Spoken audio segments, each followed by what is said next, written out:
Lalo pang palalakasin ng China ang ugnayan sa Russia matapos ang inaugurasyon ni US President Donald Trump. Ito ang ipinahayag ni Chinese President Xi Jinping sa Russian counterpart na si Vladimir Putin sa kanilang taunang traditional video conference. Sa naturang pulong, ipinahayag ni President Xi ang kaniyang kahandaang gabayan ang relasyon ng China at Russia patungo sa isang bagong antas.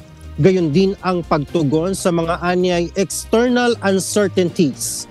Binigyang diin din ito na dapat palalimin ng dalawang bansa ang estratehikong koordinasyon, praktikal na kooperasyon at matibay na suporta sa isa't isa.